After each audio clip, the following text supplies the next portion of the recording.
Hello, welcome back to Fuller Exegetical. I'm continuing the series on Genesis 1 through 11 and looking at it in light and in contrast to the claims of young Earth Creationism, which proposes that Genesis 1 through 11 should be read as a literal scientific history of the origins of the universe, of humanity, of everything in the world. And that by adding up the dates and ages of people throughout the Old Testament, that we can arrive at the age of the earth of about 6,000 or so years old.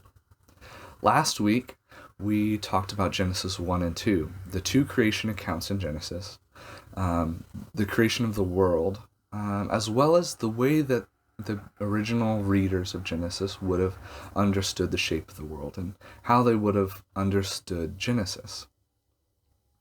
We talked about how it doesn't really fit as a literal scientific historical account of the material origins of the world, but instead of God setting things in order.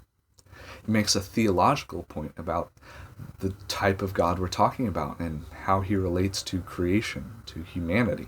This episode we're going to be talking about Genesis 3 and 4, the Garden of Eden, Adam and Eve, sin, death, and what Genesis really has to say about these topics. Before we get into that, I want to talk a bit about some of the specific young Earth creationist claims that I'm going to be addressing in this episode.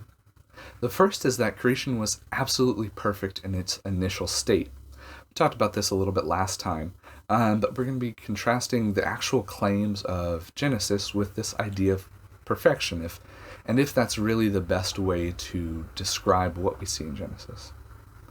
The next claim is that there was no death in the initial creation before sin, and if that's really what's presented in Genesis. The last claim is less related to young Earth creationism, but I still think it's interesting and worth addressing. And it's this idea that the serpent we see in Genesis 3 is supernatural, even satanic, and if that's really what is being presented in Genesis 3. Now, before we jump into the text proper, I do want to bring forward an issue of interpretation. Last episode, we talked about exegesis. This time, I want to talk about eisegesis. Now, in exegesis, you're trying to get at the original and intended meaning of the text. In eisegesis, what happens is I'm taking my own assumptions and preconceived notions, and I'm bringing those into the text. I'm taking the meaning I already expect, and I'm putting that upon the text rather than taking it on its own terms. And by doing so, I make it very difficult for myself to see what the text might actually be trying to tell me. I'm not asking the questions that it's set up to answer. I'm instead inserting both the questions that I want to ask and the answers I want to get by coming at it with my own assumptions. I'm talking about this because I think both for Genesis 1 and 2 and for Genesis 3 and 4, by coming at it with a modern scientific mindset about history, about science, and about what truth must be and about what Genesis must be saying, we're engaging in a lot of eisegesis. And I think by looking at this text on its own terms, we can get past some of that and really begin to see the good message and the good story that is there. The first claim I want to address is this idea of absolute perfection in the initial creation. And like we talked about last time, this certainly isn't what Genesis 1 and 2 are stating explicitly. The word used is good. It means goodness, pleasing, pleasant. In a functional sense, it means something that works or is put together well. It doesn't state outright or implicitly require that we see that as perfection. And in fact, we see in Genesis 2 progress and a process to creation where we start with man, but it's not good for man to be alone. The creation of animals and eventually the creation of Eve. We also have to ask ourselves in Genesis 3, is perfection really what we're seeing? Adam and Eve are very childlike. Innocent, yes, and there's goodness to childlike innocence. But there's also the ignorance and the naivety we see in Adam and Eve, the corruptibility and how easily they're manipulated by the serpent. Is that perfection? Wouldn't perfection be more resistant to corruption, to things going wrong? They're naked and unashamed, but they're also just unfamiliar with the world. When God confronts them, They don't take responsibility for their action, but Adam tries to pass the buck onto Eve, and by extension, pass the buck onto God, because God is the one who provided the woman. A woman tries to pass the buck onto the snake, and with some more credibility than what Adam was doing, to say, no, it was the snake who tricked me. Again, we see this childlike sense of getting caught in the act and trying to pass the blame onto someone else. I think we've all seen kids do that. Genesis 3 describes the breakdown of relationships. The breakdown of relationship between one another, between the man and the woman. Breakdown of relationship with creation, as we'll see in the curse of Adam. Breakdown of relationship with God, of losing this intimate relationship with God, of being in the garden, of walking alongside God. It's a breakdown of relationship, but it's also a story of humanity entering into civilization, no longer being naked but being clothed, no longer picking fruit from the trees of the garden but tilling the ground and growing field, of raising sheep, of working metal. We see all this raising of technology and the origins of civilization in this story. So it's a growing up, but a growing up tragically, because humanity grasped at things we weren't ready for. We turned away from the nurturing path of growing up and were thrust traumatically to figure out the world. So along with this notion of perfection, what about death? Was there death in the initial creation before sin? The young Earth creationists would certainly claim no, at the very least not for humanity. Now, Genesis 1 and 2 make no real comment on death. They certainly don't claim immortality for humanity or an absence of death in creation, simply stating that creation is good. And to assert that goodness necessarily means a lack of death is simply a leap that the text can't support. Further, and I don't want to get too much into the science, but when you look at it scientifically, what would it even mean for there to be a world without death? Life necessarily involves death. You can't even form an embryo without apoptosis, programmed cell death. So what would it mean for there to be no death? Could cells die? Was it only animals, or did plants die, or did they not die? If they didn't die, how? When the animals were eating them. What about single-celled organisms? Did fungus exist? Fungus necessitates death. It's a decomposer. What about all the other decomposers? The whole system seems untenable. The assumption that there was life without death just doesn't work. And if the text isn't claiming that, then why are we bending over backwards trying to defend a claim that the text never made? Now, one response might be that the curse of Adam states that death is a new thing as a result of sin. And I can see where that's coming from, but I think if we look a bit closer at that curse, we might get a different perspective. So there is this statement of, from dust you came, to dust you shall return. And that is absolutely an image of death in talking about death. But let's look at the rest of the curse, this idea of Adam now having to till the ground and obtain food, obtain a living by the sweat of his brow, by work. It's this painful, never-ending process of trying to produce enough food to get by, to feed yourself and your family, to make a living, season after season, year after year, plowing and harvesting and planting. And after all that work, after whatever grain, whatever wealth is amassed, whatever's produced through all this toil by the sweat of the brow, eventually it's all swallowed up in time. The very earth from which Adam was drawing his food and his living, that very earth would swallow him up, and he would become one with the very dust he tilled. It's a story about hard work and pain in work, but also futility of work. That no matter what Adam would build, that it would all come to nothing in the end. And that's the curse that we're seeing there. Not that death is some new concept, but that in death, all the result of Adam's labor would be lost. And after the curse of Adam, when God is addressing the heavenly court, we actually see the assumption of mortality as the natural state of humanity.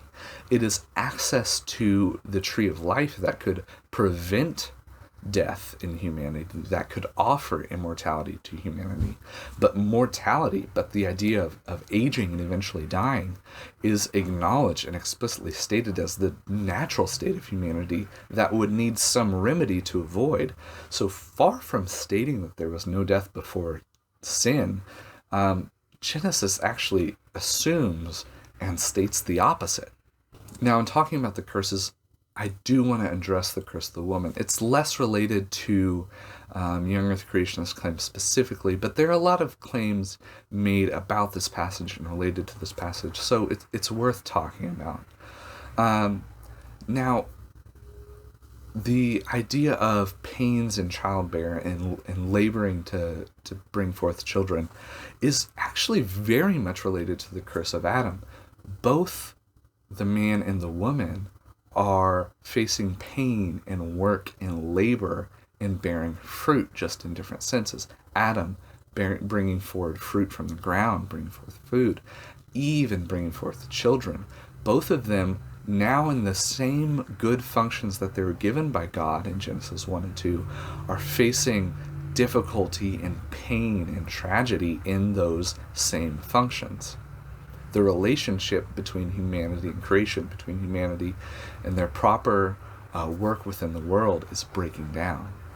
And the second part of her curse, of your desire will be for your husband and he will rule over you, speaks to what we've already begun to see in this passage, the breakdown of the relationship between humanity, between human and human. When Adam blames Eve for eating the fruit, we're already seeing that relationship between the man and the woman breaking down. There's tension there. There's pointing fingers and blaming. And now we see that continued. No longer is this a good and peaceful, harmonious partnership, but it's a relationship where one will need to rule over the other, where there will be tension and contention. Far from prescriptive of the way things should be, this is a description of the way things are as a result of the plan going awry. As a result of sin, relationships have broken down, and this is what comes about because of it. Now, the final claim about Genesis 3 that I want to address is the idea that the serpent here is supernatural or satanic, whether that be a demon or Satan himself embodied as a serpent in the garden. And that's simply not what Genesis is stating here.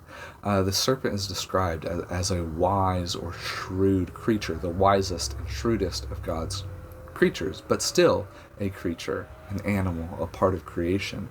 It's not some supernatural entity in this story, but rather a special part of the natural world.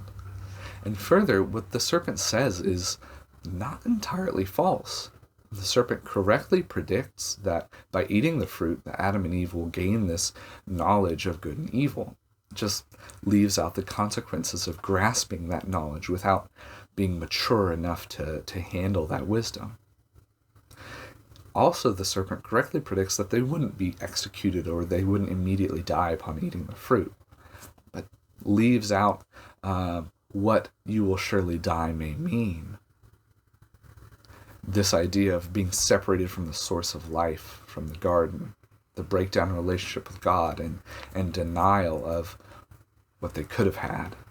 Genesis 3 is a story about humanity turning from God in the face of pursuing ambitions, of humanity grasping things we're not ready for, and facing consequences, of having to now grow up too fast and grow up traumatically.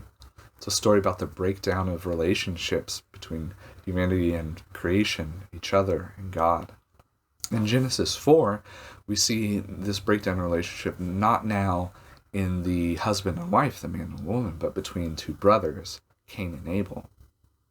We also see the first signs of themes that will come up again and again throughout the Bible. So one sort of mystery about Genesis 4 is God's mysterious favor for Abel's offering over Cain. So Cain brings the fruit of the ground. he, like Adam, is a tiller of the ground, and so partaking in the same work which was cursed by God just a few verses earlier. And when he brings forth his fruit, it seemed to be received somewhat coldly, at least in comparison to what Abel brings when he brings the first of his flock. Abel is a shepherd.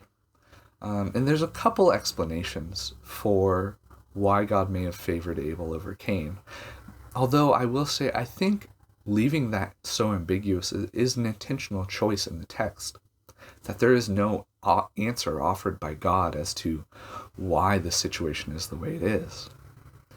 The first explanation, though, is that perhaps this is setting up a theme of God's favor for the shepherd, for the pastoral. I mean, we see in the story of David, in Moses, again and again, important figures throughout the Old Testament being shepherds or engaging in raising of sheep, at least at some point. So maybe this is setting that up. The other is, throughout the Old Testament, we see God favoring the younger son. And of course, Abel is younger than Cain. And so again, this may be setting up that theme of God favoring the younger son, which is counter to how the culture would have viewed birth order, and that the first son would have been favored, would have been receiving the larger inheritance, would have been the more important son. I find that second explanation more convincing, but it's worth noting the text is ambiguous, and personally I think intentionally so, to not give an answer for why God may have favored Abel over Cain.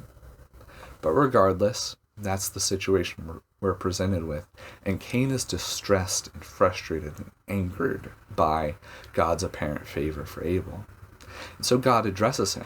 God comes to Cain and offers a warning against sin, but also an affirmation that he can overcome this temptation. He doesn't have to give in. Nonetheless, Cain does. He murders his brother. And then, when God addresses Cain, we see something very similar to what we saw in the garden when God addressed Adam and Eve, when God was questioning them. Here we see God asking these questions of, where is your brother? What did you do? In a similar way to how God questioned Adam and Eve. And in a similar sense, we see a very immature response from Cain, perhaps more adolescent than this time than young childlike. But Cain responds with, am I my brother's keeper? Why should I know where my brother is? And again, we see consequences prescribed by God. That now Cain will work the land, but it will not yield its strength to him. Again, the toiling of the land is made more difficult, more painful, less productive.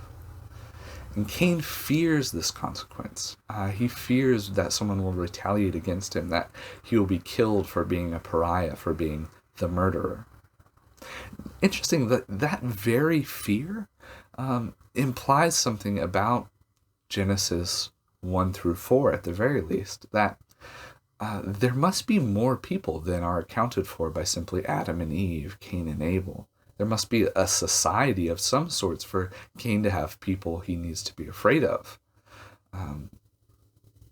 It implies that this literal, straightforward, face value reading about material origins is not what we should be doing here, because it just doesn't add up. But even in the face of the consequences that Cain is now having to deal with, we again, like in the garden where God gave clothes to Adam and Eve to cover them, to provide for their need, now that they're out in the world having to grow up and learn things real fast. We see something similar here. God provides a mark for Cain as a warning to others to not take vengeance against him, to not perpetuate violence, and to not kill him. We see this protection and provision, mercy even in the face of consequence. Again, a theme that is set up is a recapitulation here from what we saw earlier and will come up again and again throughout Scripture. From here, we see the genealogy of Cain's descendants. And in that, we see the further civilization of humanity. increases and advances in agriculture, music, art, the creation and forging of metals and tools from metals. We see the increase of violence in the song of Lamech, of him bragging about killing someone. We see the continuation of Seth's line. So Adam and Eve have a third son, and we see his line as well. And through Seth's descendants, bringing about the ultimate expression of civilization, of humanity being civilized, and that is invoking the name of God, right worship of God, and acting as priests in the worship of God. And so we have this very complex family story of humanity grasping at something they weren't ready for, facing the consequences, being thrust into the world and having to grow up too quickly. We see the breakdown of marriage relationships, brother relationships, of relationship to work and being fruitful and fulfilling humanity's role in the world, breakdown of relationship between humanity and the divine. I think read in that sense, rather than trying to see this as some literal science or historical text, we can see ourselves in Adam and Eve. We can see ourselves as the ones who, in our ambition, like children, reached for things we didn't fully understand, tried to take things we weren't ready for, and then faced the consequences for those actions. We see the result of wrongdoing being the breakdown of various relationships. We can see ourselves in the futility of labor, that all we will build will one day be no more than dust. And I think it's a fascinating and beautiful and tragic story that speaks powerfully if we are willing to ask the right questions of it and accept the answers that it offers on its own terms. So with that in mind, I hope you enjoyed this. I hope you learned something. If you think I missed something or have questions about any of this, let me know, leave a comment. I hope you'll join next week where we'll talk about Genesis 5 and 6, which is genealogies, but also the Nephilim. And what does all that speak to the historicity of Genesis, and what is going on with giants and the sons of God? So I hope you'll come back for that. But in the meantime, thank you for watching.